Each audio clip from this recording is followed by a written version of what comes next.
I just want to follow on taxes because the charge is not just that maybe Mitt Romney paid less than a factory worker or whoever, but it's a bit more vicious than that from Harry Reid. He's saying that he didn't pay, he has an anonymous source telling him that he paid no taxes for something like 10 years.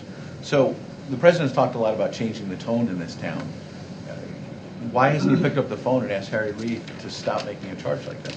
Look, again, I think the idea that people tell Harry Reid what to do is inconsistent with what everyone here understands to be. But you can express your opinion that maybe that's look, below the belt. The president, you hear the president going out and talking about the important issues facing the American people every day, and he talks about those issues in the terms that reflect the importance of economic matters like our tax code and how our tax code,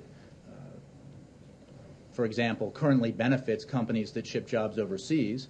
He would change that so that it just ceases encouraging investment overseas and outsourcing of jobs and encourages insourcing of investment in jobs.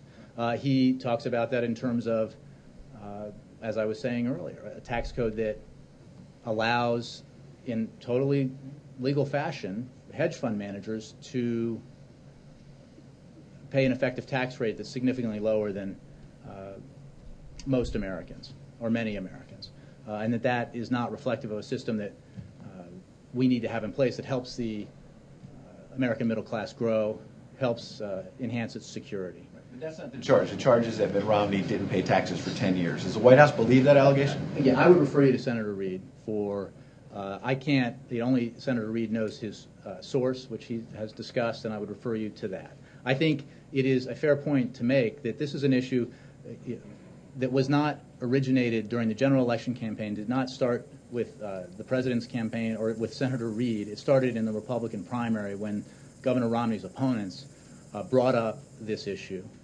and the fact that Governor Romney's father began a tradition in 1968 of major candidates for president releasing multiple years of their tax returns.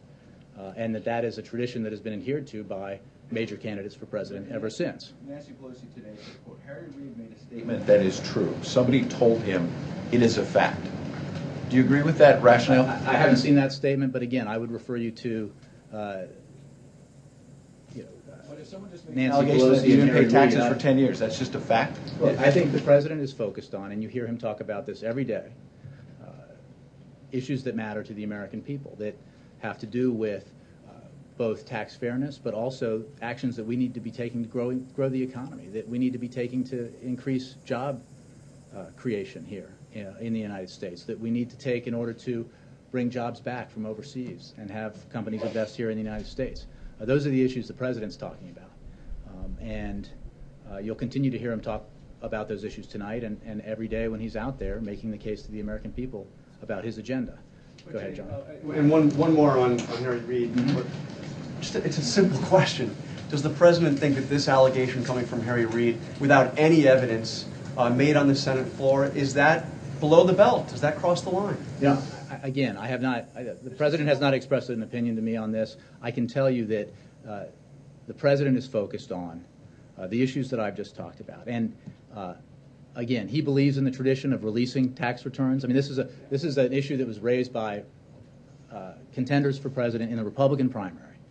And just on your air a number of days ago, former Governor Romney said that he would go back and look at the effective tax rate he paid in previous years, and then his campaign said, oh, no, we won't do that. And this is, the issue here is one of transparency and again, as the president sees it with regards to his candidacy, one that is an important tradition that allows the American people to get a sense of a candidate's background. And again, I don't have a. You can talk to Senator Reid. He, I'm sure, will address this issue if you ask him. He certainly speaks for himself. The president is focused on the issues that matter most to the American people, and we now have a situation where Congress has left town for a number of weeks, where instead of passing legislation that would extend a tax cut for 98% of the American people. The House left town, refusing to do that. You know, look at the overlap between the measure the Senate passed and the measure the House passed. There's only 2% disagreement, you know, with and some of the other tax issues that the president put on the table and are part of the Senate version. Why can't we, if Washington were to function effectively, if Republicans were to simply accept the principle that we should act on behalf of 98% of the American people, we could have taken care of the matter of a middle-class tax cut before they went on recess, and that security would be in place for 98% of the American people, 114 million Americans, tax-paying Americans, before the fall campaign even began. Instead, we didn't get action on that, and that's the kind of, you know, craziness we have in Washington now, where even where we agree completely on an issue, there's a refusal to say, okay, let's get it done. I was just asking if it was inappropriate for Harry Reid to go out Again, and I make think an I've allegation. answered this question 3 or 4 times, and I think I would ask your question of Senator Reid. The president, you've heard on numerous occasions, talk about the issues that he believes are central in the minds of the American people as they make up their minds about the candidates for office in the presidential election. Well, let me ask about something else. David